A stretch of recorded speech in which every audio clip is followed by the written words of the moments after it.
방송에서 제공하는 투자 정보는 투자 판단에 대한 조언입니다. 방송에서 제공하는 주식의 가치, 가격 상승 및 가격 하락에 대해서는 방송사에서 보장하지 않습니다.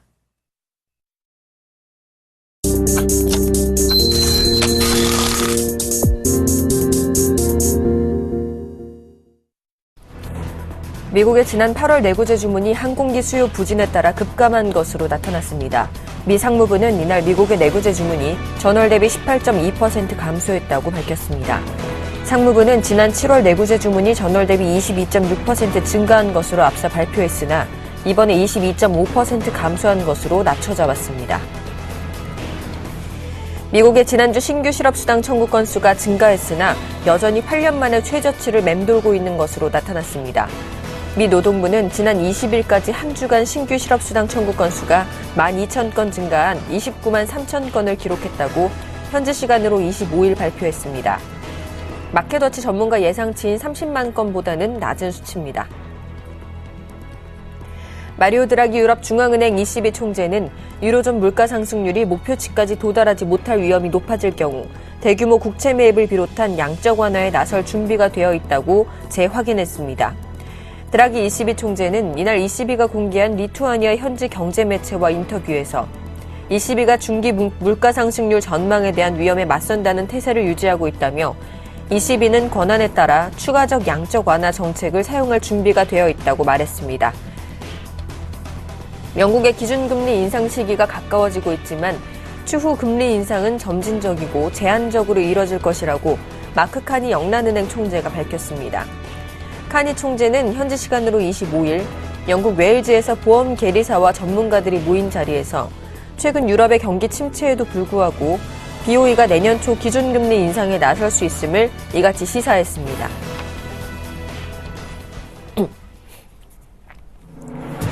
시청자 여러분 안녕하십니까. 출발 증시와이드 1부의 김동현입니다. 간밤 뉴욕 증시가 우크라이나 사태를 둘러싼 러시아와 서방권의 갈등 고조와 미국 경제지표 부진 등의 여파로 급락 마감했는데요. 자세한 미증시 마감 상황 살펴보겠습니다. 다우지수 전날보다 1.54%나 하락한 16,945선에서 마감됐고요. 나스닥 지수도 1.94%나 하락한 4,466선에서 S&P 500 지수 역시 1.62% 하락한 1,965선에서 각각 마감됐습니다. 이어서 유럽 증시 마감 상황도 살펴보도록 하겠습니다. 유럽 주요 증시 역시 영란은행 총재가 기준금리 인상 시기가 가까워지고 있다고 언급한 데 따른 영향으로 하락 마감했습니다. 독일 지수 1.57% 하락한 9,510선에서 마감했고요. 영국 지수는 0.99% 하락한 6,639선에서 프랑스 지수 역시 1.32% 하락한 4,355선에서 각각 마감됐습니다. 오늘 글로벌 증시는 미국과 유럽 모두 하락 마감하는 모습이었습니다. 한 주를 마감하는 금요일입니다. 오늘 우리 시장은 힘을 낼 수 있을지 저희 출발 증시와이드와 함께 하시기 바랍니다. 출발 증시와이드 1부 먼저 준비된 주요 코너들부터 함께 살펴보시죠.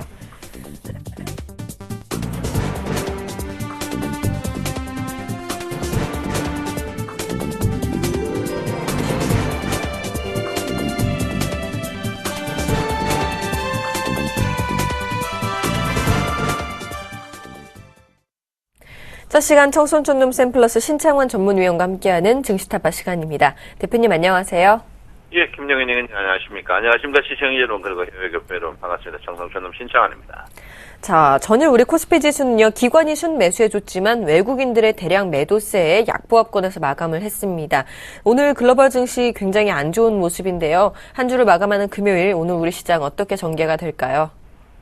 글쎄요, 어제는 정강 후약 그대로 정강 후약인데 오늘은 아닌 것 같아요. 오늘은 저는 아침에 약세, 종가의 약강세를 보이죠. 좀 반등하는 그런 국면이 있지 않을까 이렇게 저는 생각하고 있습니다. 그래서 아침에 글로벌 증시 폭락했는데 여러분들 굉장히 잠을 설치는 분이 있는데 그럴 필요 없다 이렇게 제가 말씀드리겠고요.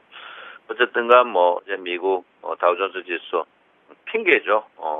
S&P 반도체 지수 어제 큰 폭으로 하락했는데 사실 우크라이나가 큰 영향이 크게 없습니다. 러시아도 그렇고 우크라이나도 그렇고 세계 경제에 영향을 미치는 게 분위기다 이렇게 보니까 크게 영향이 없을 것이다 이렇게 보고요. 오늘 일단 지수는 한 10포인트 정도 하락해가지고 시작하지 않을까 이렇게 되는데 저는 반등한다 이렇게 보는 사람 중에 한 명이다 이렇게 볼 수 있습니다. 어쨌든 간 궁극적으로 뭐 최대한 많이 밀리면 제가 볼 때는 오늘 주가 자체가 저는 한 10포인트 밀려고 장중에는 조금 더 밀렸다고 판단할 것 같은데요. 일단 60일 이평은 이제 저항으로 작용하는 것 같아요. 60일 이평은 저항으로 작용하고요. 어쨌든 한 120일 이평 2020포인트 전후까지 한번 보지 않을까 이렇게 생각하고 있어요. 그래서 뭐 당황하실 필요 없고 저는 뭐 여러분들께 분명히 뭐 손절미 해야 된다고 했는데 글쎄요 어제도 10% 마이너스 선에서는 과감하게 자르자라고 했는데 글쎄요 그게 실천하기 좀 쉽지 않아요. 저도 뭐 주식 투자를 여러 번 오랫동안 이 시간에 있으면 쉽지 않다 이렇게 보고요. 어쨌든 간 주식은 제가 볼 때는 어제 야간 선물이 폭락했는데 뭐 그만큼 빠지지 않을 겁니다.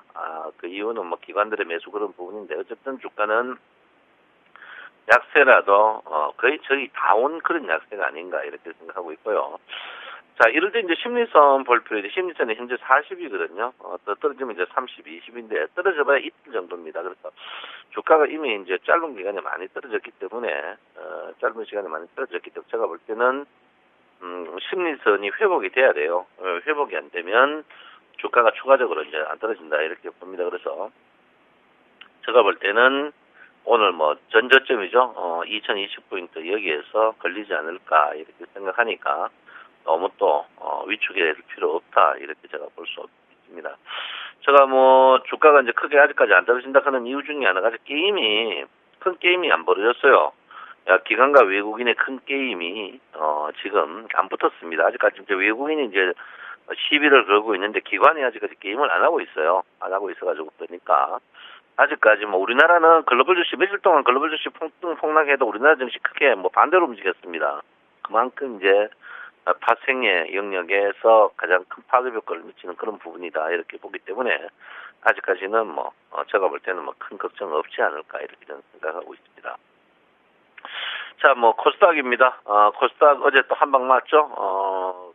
종가의 그 고가에서 음봉은 굉장히 모양이 안 좋은 겁니다. 그래서 저는 코스닥을 변동 없이 현금화 추진해라. 여러분 갖고 있는 거는 수익이 안 났을 거예요. 그런 부분을 너무 걱정 안 하셔도 된다. 이렇게 저는 볼 수 있고요. 일단은 코스닥은 현금화를 최대한 많이 하는 게 좋다. 이렇게 제가 분명히 말씀을 드리겠습니다. 자, 일목균형표적으로 볼 때 제가 여러분에게 누차 말씀드렸죠. 선행 스팬2 움직이는 전후가 폭풍 전야다. 이렇게 했습니다. 그래서 선행 스팬2가 오늘부터 이제 움직이기 시작하죠. 많이 움직여요. 굉장히 많이 움직입니다. 선행 스팬2가 폭 자체가 여러분 이만큼 많이 움직일 겁니다. 그래서 선행 스팬2 움직일 때 폭풍 전야라고 했는데 일목균형표 배우셔야 됩니다. 일목균형표 배워야 되니까 여러분 꼭 일목균형표는 배워야 된다. 제가 지금 일월 특강 해두려고 하는데 좀 몸이 안 좋아서 못하고 있는데요.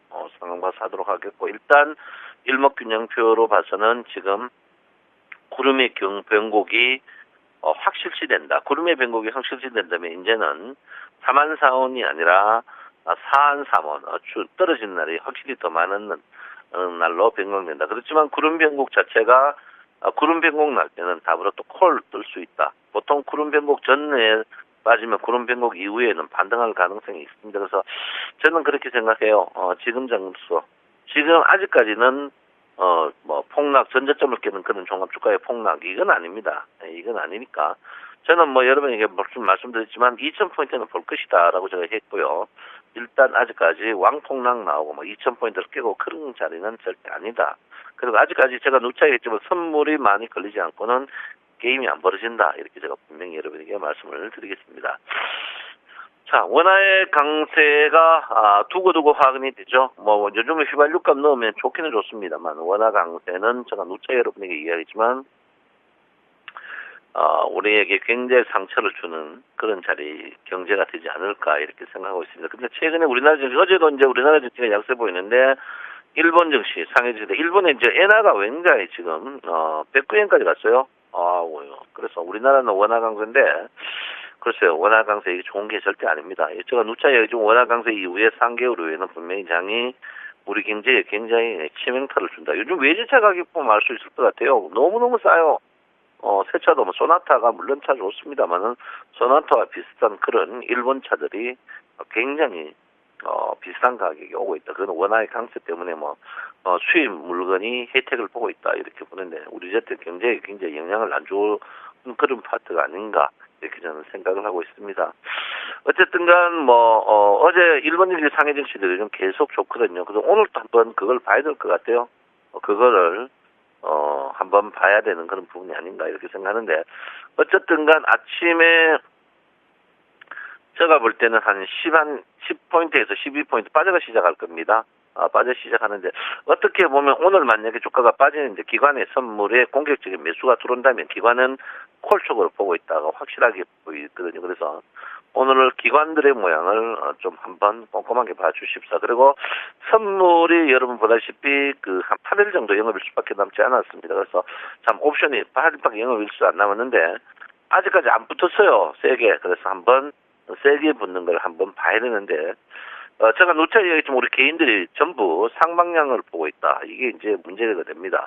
몰빵 쳤는데요. 몰빵 치는 건 안 된다. 이렇게 누차 여러분에게 말씀을 드리겠습니다. 자, 어쨌든 삼성전자입니다. 삼성전자의 반등은 우리나라 종합주가지수의 반등은 굉장히 데미지가 있다. 이렇게 봅니다. 그래서 삼성전자 네이버 두 종목 보면은 거의 알 수 있을 것 같아요. 그래서 저도 주식을 지금 삼성전자 과거처럼 68만 원, 70만 원까지 그건 아니거든요. 그때하고는 게임이 아닙니다. 그래서 제가 이제 주식을 너무 비관적으로 지금 갑자기 보다가 비관적으로 안 보는 이유가 삼성전자가 바닥이라는 개념입니다. 예, 삼성전자가 올라가면 이건 아니거든요. 그래서 제가 볼 때는 저는 물론 제가 이걸 비관론자죠. 여러분한테 누차 말씀드렸지만 오버슈팅이다. 제가 여러분한테 끊임없이 오버슈팅론을 제기했습니다. 그렇지만 지수는 높았지만 여러분의 가슴에 상처만 주는 그런 주가였다. 이렇게 볼 수 있기 때문에 일단 제가 볼 때는 삼성전자 바닥이다. 저는 삼성전자 120만 원 이하 가격은 누가 뭐래도 글로벌에서 주식을 내놔도 삼성전자는 저평가다. 이렇게 보는 사람 중에 한 명입니다. 그래서 여러분들 일단 저는 그렇게 생각해요. 지금 사실 롯데그룹이라든지 아모레패시픽그룹 때문에 주가가 다른 주식인데 저는 우량주, 시가총액 상위 종목이라든지 조선주, 건설 이런 종목 중에 52주 갱신하는 종목들은 사가지고 저는 기다리면 분명히 먹는다. 이렇게 저는 보는 사람 중에 한 명이니까 거기에 동의하는 사람은 저점 매수하셔도 저는 분명히 되지 않을까 이렇게 생각합니다. 자, 선물 이야기 좀 깊이를 해야 될 것 같아요. 선물이 이제 서서히 공격 포스 들어오는 것 같아요. 선물 우리 개인들이 여러분 선물 평균 가격이 263.50입니다. 263.50인데 여기서 우리 개인들이 좀 물려 있어요. 물려 있는데 과연 청송님 저기 263.50까지 기다리면 먹느냐 안 먹느냐 먹습니다. 먹으니까 제가 선물 헛소리 안 한 건 못 봤죠. 예, 263.50 12월 물까지 분명히 올라오니까 여러분 단단하게 갖고 있어도 됩니다. 되고 제가 볼 때는 263.50이 높느냐 남느냐 그걸 떠나서 평균 가격에서 263.50이다 이렇게 보고 있으니까 오늘 일단 여러분 보다시피 263.50 같으면 258.50 가면은 일단은 여러분 OP입니다. OP 저번에도 이제 OP 가까이에서 반응했거든요. 그래서 OP인데 OP에서 물타기 하지 말고 좀 더 있다가 7이나 8, 넉넉하다 10까지 보십시오. 그래서 넉넉한 돈을 넣어놓고 느긋하게 기다려야지. 조급하게 기다리면 분명히 안 됩니다. 선물을 몰빵 치면 얼씨구나 합니다. 왜 선물 같은 경우에는 싹 보이거든요. 선물은 몇 주까지 있는 것까지 보입니다. 옵션도 마찬가지죠. 몇 주 걸었는 것까지 보여요. 몇 주까지 보였다 이렇게 봅니다. 우리 개인들이 지금 보시면 상승 쪽에 몰빵 쳐놨습니다. 상승 쪽에 몰빵 쳐놨어요. 자, 263 올라가야 돈 먹는 구조를 갖고 있다 이렇게 봅니다. 그래서 지금 외국인 같은 경우에는 하방 쪽이고 금융기관은 지금 트랙을 걸어놨습니다. 트랙을 걸어놨는데 개인들하고 외국인하고 이제 실제로는 붙어놨습니다. 그래서 263인데 263.50입니다. 263.50인데 우리 개인들의 데미지가 굉장히 커요. 굉장히 큰데 일단 옵션도 터질 것 같고요. 선물도 많이 터질 것 같은데 일단 아직까지 양은 적습니다. 추가적으로 걸지 마라 이렇게 제가 분명히 말씀드리겠고요. 기관의 힘을 빌리십시오. 기관의 힘을 빌려야 된다 이렇게 보는데 기관이 액션을 취할 때까지 끝까지 기다리셔야 됩니다. 기관이 액션을 취할 때까지 절대 나서지 마라. 지금 우리 개인들이 금액이 얼마 안 되기 때문에 괜찮아요.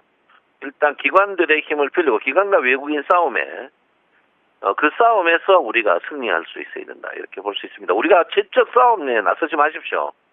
지금 굉장히 지금 수량은 적기 때문에 우리 개인들이 굉장히 바람직하게 움직이고 있습니다. 절대 걸지 마시고 기관과 외국인이 어쨌든간 우리 옵션에서 기관과 외국인이 싸울 수밖에 없는 구조를 갖고 있습니다. 그래서 앞으로 8일 동안 우리는 확실한 기회 외에는 덤비지 마십시오. 덤비지 마시고 끝까지 외국인 기관들이 자기들끼리 치고받고 해가지고 코피 터지고 진짜 유혈이 낭자할 때 우리는 그때 증거물만 그러니까 전리품만 챙기는 그런 매매를 하셔야 됩니다. 앞으로 우리가 계속 나서가 죽었거든요. 1월부터 지금 9월까지. 지금 이번에는 그렇지 않습니다. 이제 전리품만 챙기는 그런 냉정함이 좀 필요한 그런 부분이 아닌가 이렇게 생각하니까 전리품만 챙기는 우리 시청자 여러분이 되셨으면 한다 이렇게 제가 분명히 말씀드리겠고요.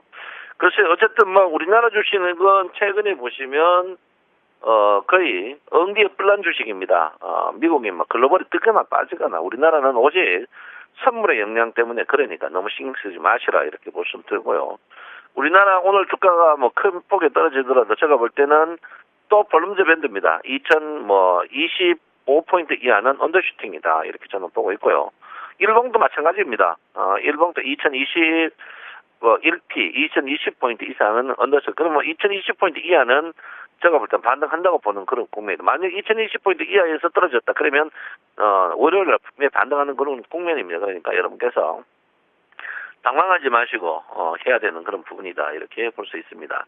아무쪼록 지금 우리 개인들의 데미지가 서서히 커지고 있는 그런 부분인데 어쨌든 금융투자 기관들의 모양을 꼭 한번 여러분께서 인지해야 된다 이렇게 봅니다. 최근에 우리 돈 갖고 개인들 돈 갖고 외국인 금융투자 다른 데서 돈잔치 하고 있는데 이거 굉장히 눈꼴 사나워 못 보겠습니다. 일단 우리 여러분 전쟁 치지 마시고 기다리라 이렇게 볼 수 있는데 넉넉하게 시간을 두고 하셔야 된다 이렇게 볼 수 있습니다. 아무쪼록 지금 주가가 오늘 여러분 공포 사이드 하나도 없습니다. 빠져봐야 2007포인트 상승폭에 62% 반등에는 강력한 지지가 저는 분명히 있다고 보니까 지금 자리에 빠져봐야 한 몇 포인트 20포인트밖에 안 됩니다. 그러니까 너무 공포스럽게 갖고 가지 마시고 여러분 해라. 이미 청송만 안 들어가 팔락했는데 못 팔았는 거 어쩌겠습니까? 괜찮습니다. 주식은 안 썩으니까 쫄지 마시고 괜찮아요. 안 팔면 됩니다. 안 팔면 되니까 화이팅 하시고 기다리십시오. 지나고 보면 압니다. 청송초님이 여러분 팬이라는 것. 청송초님 시장원입니다. 네, 오늘 대표님께서는 전약 후강의 장세를 예상해 주시면서 반등한다고 전략을 세워주셨죠. 지금까지 청송초놈 샘플러스 신창원 전문위원과 함께했습니다.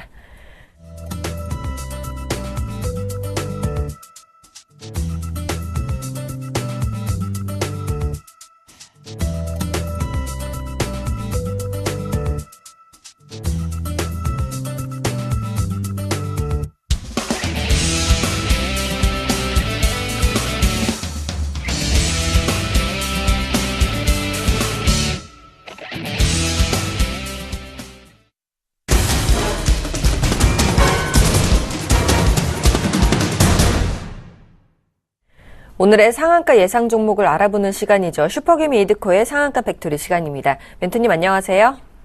반갑습니다. 반갑습니다. 전일 코스피 지수는 외국인 투자자들의 6거래일 연속 순매도로 하루 만에 약세로 돌아섰습니다. 따라서 2040포인트 회복에는 좀 실패하는 모습이었는데요. 현재 시장에 대한 점검과 주말을 앞둔 투자 전략 좀 세워주시죠.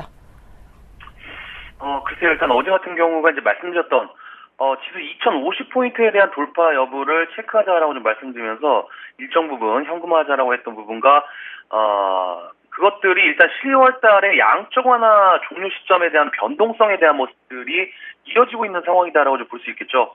일단 오늘 새벽에 일단 마감한 다우지수 같은 경우에도 지속적으로 살아있는 악재죠. 러시아라든지 우크라이나 악재, 그리고 IS에 대한 미국의 공습이라든지 미국의 경제 지표, 이러한 악재들이 복합적으로 작용을 하면서 계속적으로 말씀드렸지만 10월 달까지는 호재적인 부분들보다 악재적인 부분들이 더 많다라고 좀 말씀을 드렸었죠.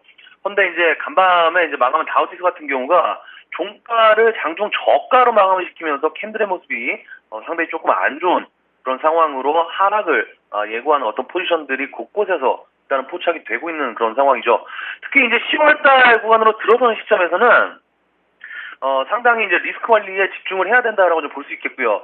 우리 지수 같은 경우에도 이제 현재 제가 보는 코스피 변동 구간이 시작되었다라고 좀 볼 수 있기 때문에 우리 시청자분들께서 수익보다는 일정 부분 어제 말씀드렸다시피 현금화를 좀 하셨다가 재차 저점 지지가 확인이 될 때 신규 매수나 어떤 재매수를 하셔서 빠르게 좀 매매하는 전략으로 가야지, 현재 변동성이 큰 시장에서 굳이 어떤 단타나 이제 신규 매수로 들어간다고 한다면은 역단타나 크게 비틀어진 그런 포트로 변질이 될 수밖에 없고, 그것은 곧 막대한 그런 어떤 손해로 금전적인 부분으로 이어질 수 있는 그런 부분이기 때문에 그 부분들을 인지를 하면서 대응하자라고 좀 말씀을 드리겠습니다. 자, 이러한 부분들 일요일 강연회에서 자세히 말씀드린다라고 이제 말씀드렸었죠. 일요일 여의도 유진투자증권에서 강연회가 있는데, 이번 주 강연회 같은 경우에는 지금까지 매매했던 종목들을 공개한다라고 좀 말씀을 드렸었고요. 그리고 손실 나고 있는 것까지 다 공개가 된다라고 말씀드렸었죠. 그리고 중요한 것은 지난번에 무료 방송할 때도 제가 약속을 좀 드렸지만은 우리 시청자분들하고 한번 만나보고 어떤 종목을 샀고 어떻게 사게 됐고 언제까지 보유하게 될 건지에 대한, 그러니까 주식시장에 대한 여러분들의 생각을 함께 그런 나누는 시간, 그리고 조금은 성찰에 대한 그런 시간을 가지는 그런 강연이기 때문에 많은 분들 참석하셔갖고 함께 이야기를 나눴으면 하는 생각이 있습니다. 해서 오실 때 필기구 꼭 지참하시고 마음 단단히 먹고 오셔라라고 좀 말씀을 드리겠고요. 자, 어찌됐건 이제 어제 보유하고 있었던 동아소시홀딩스를 매도 처리를 일단 한 부분이고요. 그리고 이제 남은 종목이 이제 삼성전자하고 NC소프트가 되겠는데, 삼성전자는 이제 지속적으로 이제 말씀드리고 있는 부분이 뭡니까? 112만 원대하고 114만 원대가 이탈되면 안 된다라고 했었던 그런 부분들이 있겠죠. 근데 어제 같은 경우에도 1% 넘는 그런 상승폭이 있는 그런 상황이었지만은 종가에는 밀리면서 결과론적으로 바닥권에서 5일선을 현재 저항을 받으면서 상당히 힘겨운 바닥 따지기를 나홀로 쓸쓸하게 하고 있는 모습인데, 현재 경기 민감주들의 3인방이 전부 같은 그런 관점이 되겠죠. 현대차도 어제 신저가를 또 기록하면서 상당히 좀 힘겨운 모습. 그리고 조선주들, 특히 삼성중공업 같은 경우에도 완전히 지금 기로에 서 있는 모습. 그러니까 이런 구간에서 추가적인 하락도 가능한 그런 위치이기 때문에 경기 민감주들 전반적으로는 상당히 좀 힘겨운 그런 모습이다라고 볼 수 있겠고요. 결과적으로 시장이 이제 제가 계속 강조드렸던 양쪽 하나 종료 시점까지의 변동성이 커질 수 있다라고 했을 때, 제 생각에는 그동안 상승을 이끌었던 그런 종목들이 되겠죠. 증권이나 금융, 일부 철강주들, 그리고 섬유, 의복, 통신주들, 이런 종목들이 이제는 기술적 하락 구간으로 들어오면서 경기 민감주들이 그 하락폭을 메울 수 있는지에 대한 부분들, 그러니까 주도 섹터들이 하락을 할 때 시총 상위 종목들의 그에 대한 지지를 하면서 일정 부분 방어하는 모습들도 우리가 생각을 해놓고 여러 가지 시나리오를 그런 생각해 볼 수 있는 그런 부분이기 때문에, 일단 이번 지수 하락이 어느 시점에서 일단 지지를 하는지에 대한 그런 부분부터 우리가 체크를 하는 게 중요하다라고 좀 볼 수 있기 때문에, 일단 일정 부분은 현금화가 반드시 돼 있어야 된다라고 좀 말씀을 드리겠습니다. 자, NC소프트가 이틀 연속으로 아랫꼬리가 긴 모습으로 들어온 상황이죠. 전저점을 지속적으로 지지를 하면서 아랫꼬리가 길다는 건 뭡니까? 저가 매수세가 이 구간에는 계속적으로 들어오고 있다는 증거가 되겠죠. 특히 강조를 드렸던 신작에 대한 부분들, 이제는 기대치가 상당히 높아지고 있는 상황이기 때문에 불확실성적인 실적과 더불어서 모멘텀들이 하나하나 공개가 될 가능성이 높다라고 좀 볼 수 있겠습니다. 그래서 제가 이제 그 시점의 피날레는 11월에 역대 최대 규모로 열리는 부산의 지스타에서의 모바일 게임에 대한 공개. 글쎄요, 사실은 그동안에 이 NC소프트가 하락을 할 때 가장 큰 불확실성이 어떤 거였습니까? 현재 시대에 적응을 하지 못하고 PC게임에만 집중을 하다 보니까 모바일 게임에 대한 부분들, 기타 업체들에게 밀렸던 부분으로 인식이 되면서 시장에는 가장 큰 타격과 실적에 대한 부분들이 상당히 좀 아쉬웠던 그런 상황들이 있었지만은, 하지만 결국에는 게임주들 중에서 가장 큰 매출과 이익이 나오고 있는 대장주 NC소프트이기 때문에 서서히 모바일 게임에서의 지스타에서의 모바일 게임이 공개된 이후에 안개는 어떤 거치고 뜨거운 태양이 뜰 가능성이 높다라고 좀 볼 수 있겠습니다. 그래서 어제도 좀 말씀을 드렸지만은 주가가 떨어질 때 일단은 대차 잔고가 줄어들고 있는 그런 모습이 볼 수 있겠고요. 제가 이제 게임베리랑 컴투스를 아주 오래전부터 추천을 드렸었고, 또 매매를 해서 방송을 통해서 여러분들한테 공개를 다 해드렸고, 다 보면은 뻔하고 상황들이 스토리가 눈에 대충 보입니다. 하지만 누구나 어떤 투자자나 주식을 싸게 사서 비싸게 팔고 싶어 하지만은 막상 보면은 많은 투자자들이 비싸게 사서 싸게 매도를 한다는 점, 그것이 인간이 가진, 우리가 투자자들이 가진 어쩔 수 없는 한계라는 점이 상당히 조금 안타까운 그런 점이지 않나라고 좀 말씀을 드리겠습니다. 해서 지속적인 관망 포지션, 그리고 10월 달로 들어가는 시점부터 우리가 지수에 대한 부분들, 그리고 NC소프트 같은 경우에도 10월 달부터 변동성에 대한 부분들 잘 체크하자라고 좀 말씀을 드리면서 정리를 해드리도록 하겠습니다. 오늘 스타카 팩토리는 여기까지입니다. 고맙습니다. 네, 이르코멘토님께서 전략 세워주셨고요. 또 강연회를 준비하셨다고 하죠. 9월 28일 일요일 오후 2시부터 여의도역 유진투자증권 본사시 8층에서 강연회를 여신다고 하니까요. 꼭 참여하셔서 많은 정보 얻어가시길 바라겠습니다. 저는 잠시 후 2부에서 계속 뵙겠습니다.